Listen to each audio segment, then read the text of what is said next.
मेरठ में कैंची तैयार करने का फन बरसों से परवरिश पा रहा है।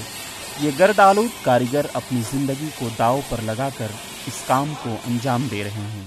उससे जो फ्यूम्स और डस्ट जो उड़ती है वो उनकी सांस में जाती है। तो सांस में जाने से लंग्स में साइड्रोसिस नाम की एक डिजीज़ हो जाती है, बीमारी हो जाती है, जिसमें एक्सरे करते हैं तो लंग्स में उनके पैचेस बन जाते हैं और उनको सांस फूलने की शिकायत शुरू हो जाती है। ऐसे पेशेंट को खून भी आ जाता है। यहाँ टीबी के मरीज ज़्यादा हो जाते हैं और इनको पोल्यूशन से जो बीमारी होती है, सब जो कारीगर हैं उनको सब वो समस्या हो जाती हैं। इस काम के लिए सैकड़ों दुकानों के अलावा साबिर गिरान, कोटला, श्यामनगर, जाकिर कॉलोनी, मवाना और बड़ा गांव समेत मुताद्दिद गांवों में कैंची का कारोबार किया जाता है। कुछ लोग पीढ़ी दर पीढ़ी ये काम करते आ रहे हैं। उन सबको ये तो अंदाज़ा है कि इसमें काम करने से सांस फूलती है, बट इनके लिए एक अवेयरनेस का प्रोग्राम चलाना जाना बहुत ज़रूरी है। इनमें जाके अगर एक बार इनकी क्लास लेके बता दिया जाए कि इनको इससे ये परेशानी हो सकती है, तो हो सकता है वो इस काम को छोड़ के किसी और काम में लग जाए। आयरन से निकलने वाले गर्दो गुबार की वजह से अक्सर कारीगर खतरनाक इमराज के शिकार हो जाते हैं।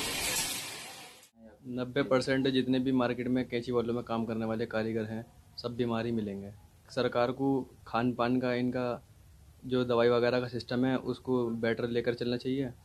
इनको इंश्योरेंस वगैरह की सुविधा देनी चाहिए, medical insurance, medical health benefit देना चाहिए इनको। ऐसे कामों के फरोग के लिए हुकूमत भी बहुत सी सहूलियात फराहम करती है, जिससे रियासत में सनातकारी को फरोग मिल सके। तरक्की के लिए कोई सी भी सरकार आती है वो कभी इस उद्योग के लिए सहायता नहीं करती। तकरीबन हजारों लोग खून डालते डालते मर गए। अब ऐसे हालात में कारीगर तजब्जुब के शिकार हैं कि उन्हें इस काम से वाबस्ता रहना चाहिए या किसी और तिजारत से मुंसलिक हो जाना चाहिए। सर्वे करने बहुत आते हैं लेकिन उस पर काम नहीं होता। तो कितने लोग बीमार हो चुके हैं इस दस्त से? मेरे नॉलेज की बात है तो लगभग दर्जन 50 लोग मर चुके हैं मेरे सामने इसी हालात से।